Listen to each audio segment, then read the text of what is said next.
শ্যামকানু মহন্তই লাইভ চাই থকা কালি দেখা পোৱা গৈছে এটা চেনেলৰ তেওঁ টক শ্ব' লাইভ চাইছে তাৰ লগতে সিদ্ধাৰ্থ শৰ্মা গুৱাহাটীত আছে বুলি ইতিমধ্যে খবৰ প্ৰকাশ পাইছে শ্যামকানু মহন্ত আছে বুলি প্ৰকাশ পাইছে তাৰ পিছত কোৱা হৈছে তদন্ত আৰম্ভ কৰা হৈছে কাৰণ হিমন্ত বিশ্ব শৰ্মাই স্পষ্টকৈ কৈছে যে তেওঁৰ কোনো সম্বন্ধই নাই শ্যামকানু মহন্তৰ সৈতে কিন্তু তেওঁৰ পত্নীৰ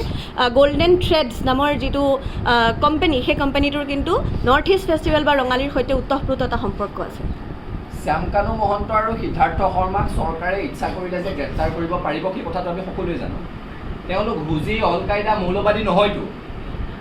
তেওঁলোকক যদি তেওঁলোকৰ মোবাইলত এতিয়া শ্যামকানু মহন্তই নিজৰ মোবাইলৰ পৰা তেওঁৰ প্ৰফাইলৰ পৰা অসমৰ নিউজ চেনেল চাই থকাটো ওলাইছে স্পষ্টভাৱে চৰকাৰে তেওঁৰ লোকেশ্যনটো ট্ৰেছ কৰিব পৰা নাই বুলি ক'লে কোনে বিশ্বাস কৰিব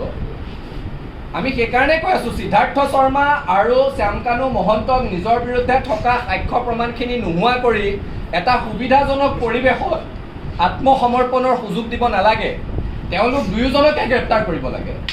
সংবাদ মাধ্যমত বাতৰি প্ৰকাশ হৈছে তেওঁলোক অসমতে আছে কোনো ক'ৰবাত কৈছে শ্বিলঙত আছে ক'ত আছে আমি নাজানো ভাৰতবৰ্ষৰ যি প্ৰান্ততে আছে তেওঁলোকক কৰায়ত্ব কৰি ধৰি আনিব লাগে আৰু যদি ভাৰতবৰ্ষৰ বাহিৰতো আছে লুকআউট নটিছ জাৰি কৰিব লাগে পলাতক ঘোষণা কৰিব লাগে কোনো কাৰণত এই ব্যক্তি দুজনক ক্ষমা কৰিব নালাগে গ্ৰেপ্তাৰ কৰিব লাগে শীঘ্ৰে শাস্তিৰ ব্যৱস্থা কৰিব লাগে